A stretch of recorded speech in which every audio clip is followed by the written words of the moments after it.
que a sociedade precisa de vocês, todos, eu digo para todos aqui, o que seus clientes precisam, o que os seus seguidores precisam, é que vocês sejam uma árvore de conhecimento. Sabe o que é uma árvore? Imagina que você está andando no meio do mato e você está com fome e você encontra um pé de maçã, uma macieira. Se fosse possível contar, imagina que essa macieira tivesse ali 400 maçãs no seu pé. Para você satisfazer sua fome, você não precisa comer as 400 maçãs. Basta duas, três, já vai te ajudar, né? Talvez você pegue algumas e guarde na sua bolsa para continuar a sua viagem, né? Mas vocês têm que ser como uma macieira, vocês devem ter 1.000 maçãs no seu pé. Cada maçã é um conhecimento diferente que você adquiriu ao longo da sua jornada. Cada vez o seu pé de maçã tem que estar mais carregado. E cada cliente, nenhuma cliente vai. Eu não posso obrigar uma cliente a comer 400 maçãs. Isso nem é saudável. Né? Então a gente não pode se frustrar quando a melhor opção para cliente é a pior opção para o cabelo. Né? A cliente muitas vezes ela vai se satisfazer com uma, duas maçãs que a gente der para ela e o resto fica disponível, né? Então a nossa relação com a nossa cliente tem que ser assim, igual uma pessoa em viagem no meio do mato com fome que encontra um pé de maçã. A cliente não é dependente da gente. Você não vai decidir, puxa, eu achei um pé de maçã no meio do mato, eu vou fazer uma cabana, vou morar embaixo desse pé de maçã. Não, porque você está em viagem, você está em trânsito e você sabe que maçã não tem todos os nutrientes, você não vai ter uma vida saudável comendo só maçã. Né? Então a gente não pode nem querer que a cliente fique dependente de morar debaixo do pé de maçã. É isso. As pessoas passam na nossa vida, aproveitam algumas maçãs que nós temos a oferecer, o quanto elas querem, o quanto elas acham que precisam. E o importante é que o próximo viajante que passar lá vai encontrar a macieira ainda com 397 maçãs. Ou seja, vai ter para ele também. Tá certo? E, de certa forma, a gente tem que ser até um pouco superior às árvores, porque a árvore dá o fruto na estação própria. E a gente tem que estar preparado para dar fruto para as pessoas o ano inteiro. Né? Então é isso aí, Luciano.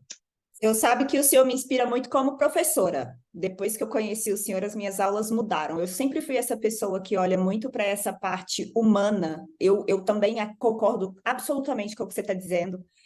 E só que a área da educação para a gente é tão difícil, porque é o tempo todo profissional muito preocupado com receita. Ele quer a receita, ele quer o Sim. milagre para poder resolver todos os problemas da vida dele. E ele tem preguiça de pensar.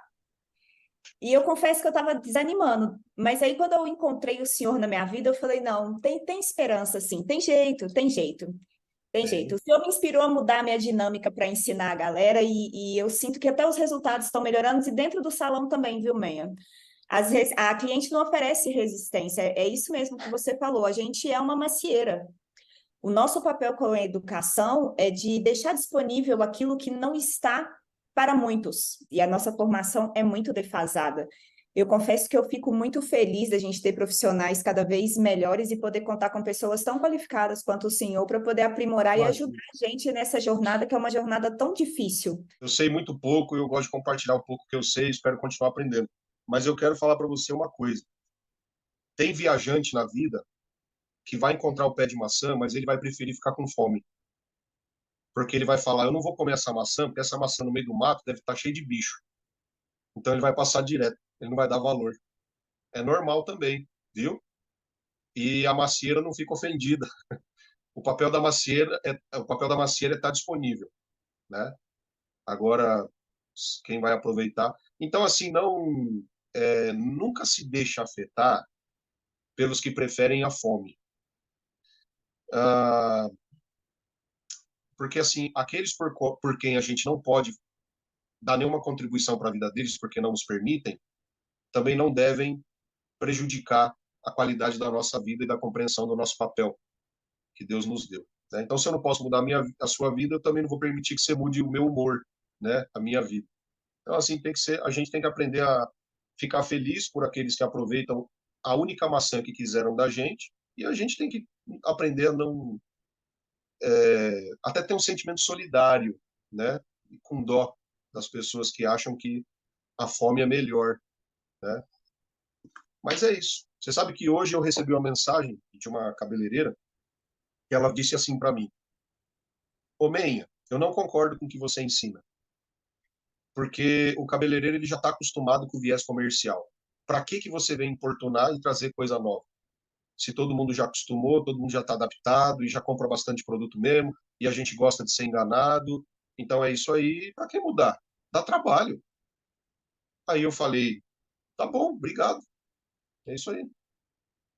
Então é uma pessoa que passou pelo pé de maçã, encostou, botou defeito, porque né, a maçã devia ter bicho, ia dar trabalho para pegar a maçã mais bonita que estava no galho mais alto, e ia atrasar a viagem dela, ficar ali comendo.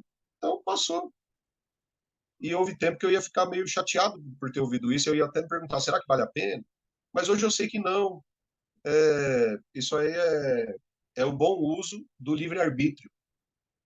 A gente vive em sociedade, mas a gente nasce sozinho e a gente morre sozinho. E tudo em relação a Deus é no âmbito da solidão. Você aceita que Jesus seja o seu Salvador, não no coletivo, mas sozinho. Quando você é batizado sozinho. Quando você pede perdão sozinho, né? E, e é assim, E dá mais trabalho, né, Rodrigo? dá mais Querendo ou não, trabalho, Lu. é mais trabalhoso. Você viver sozinho é mais trabalhoso também, a solidão, você tem que pensar sozinho, muitas vezes tomar decisão sozinha. E continuar como estava, como a manada anda, eu acho que acabou que a gente achou mais fácil mesmo. O estudar a ciência não é fácil, porque não Não, fica só aqui, né? A gente tem que procurar em Google, em livro, literatura, porque muitas vezes eu me senti assim, eu parei e falei, gente, eu sou sozinha nessa multidão de salão que era mais fácil você procurar receita. E eu me lembro uma vez que fazendo o curso que a Lu ministrava, era por internet, eu queria entender, lembra, Lu, como que se fazia o esfumado. Eu não me conformo de assim, como que faz o esfumado? É uma receita de 4 e 6, mas por que que dá certo? Por que que quando eu faço, tem que ser assim? E não o porquê que tinha que ser?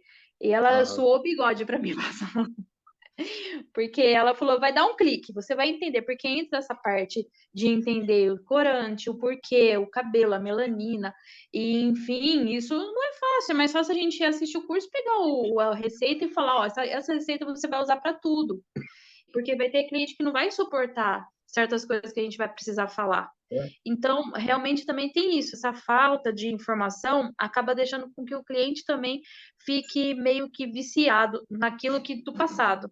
Então, também tem o Sim. lado da cliente. E sabe por que isso, Lu?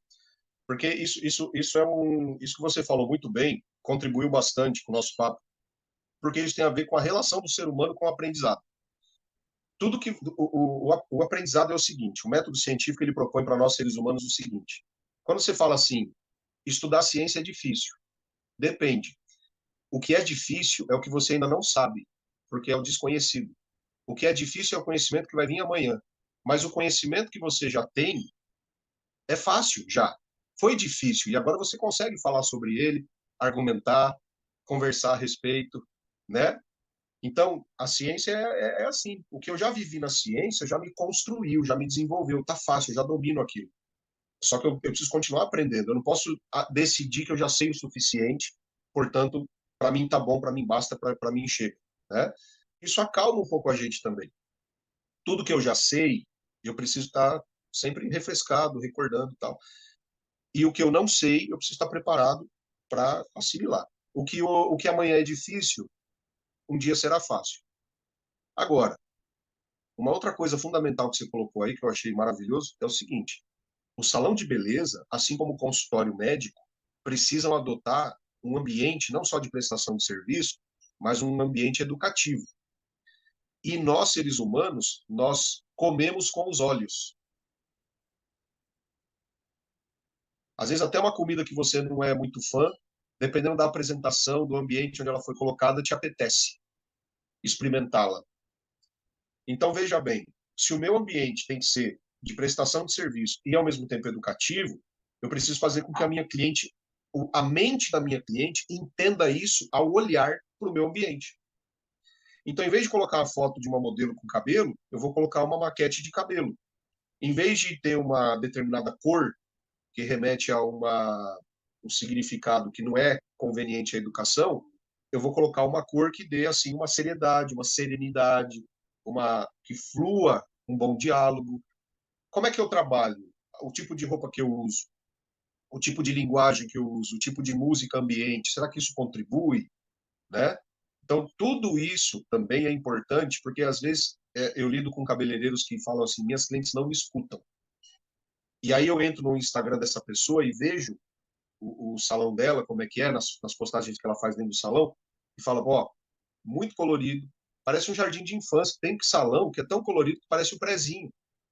Como é que eu vou esperar aprender coisas mais elevadas e complexas numa sala de aula toda colorida, com brinquedos, com bagunça, com coisa desorganizada, que parece que passou 20 crianças por ali naquele salão? Então, assim, a gente tem que saber isso, né? Se o salão é sujo, como é que eu vou ter a capacidade de passar para minha cliente que eu tenho uma informação limpa? Porque, assim, até a limpeza e a disposição dos móveis e a cor do nosso ambiente de trabalho e o som que a gente admite ali, transmite o quanto a nossa cliente, o cérebro da nossa cliente vai aceitar ouvir o que a gente tem a dizer ou não. E a gente é vítima de uma construção errada da nossa profissão. Já há pelo menos 4 décadas, as clientes estão sendo educadas a ver no salão de beleza só o lugar de prestação de serviço, não um lugar educativo. Então, quando a gente fala que vocês são uma geração abençoada de profissionais que vão mudar a história dessa profissão, é porque a gente precisa aceitar o desafio e o privilégio de mudar a nossa mente, mudar a nossa mentalidade de quem somos, o que fazemos e para que fazemos, e isso também deve mudar toda a esfera do ambiente em que atuamos. O cabeleireiro, às vezes, que fala muito alto, tem que aprender a falar mais baixo. O cabeleireiro que, às vezes, fala um palavrãozinho, tem que aprender a se comunicar profissionalmente. É, o cabeleireiro que, de repente, não sabe explicar muito bem alguma coisa, tem que aprender, tem que começar a ler mais para ficar mais articulado nos argumentos. Ou seja, a vida é muito curta para a gente crescer o tanto que a gente pode, o tanto que a gente precisa. A gente não pode perder tempo com acomodação ou com uma satisfação com o que a gente já tem, não preciso de mais. Porque daí a nossa vida fica estagnada e a gente não sabe por quê. Aí começa a procurar culpados ou então se vitimizar. Nós precisamos ser promotores de influência. Se a gente não influencia, a gente está sendo influenciado. Muitos cabeleireiros hoje sofrem como reféns da sua própria profissão porque já não influenciam, apenas fazem cabelos influenciados pela indústria, influenciados pelo que as blogueiras estão determinando, influenciados pelo que as suas clientes estão aprendendo na internet e trazendo para o salão de beleza. O cabeleireiro precisa se reposicionar como o oficial influenciador da informação que vale a pena o cliente adotar e isso vai trazer uma contribuição imensa para nós profissionais, para as clientes e para o mercado como um todo. Quando a indústria entender que o cabeleireiro não está mais disposto a ficar mendigando lançamento, novidade, resultado e técnica, aí até para a indústria vai ser bom, porque todos os recursos para fabricar o que não funciona vão ser concentrados a se fabricar o que efetivamente, cientificamente é comprovado que funciona. Ou seja, se o cabeleireiro estuda e se ele aceita se reformar, ninguém vai sair perdendo.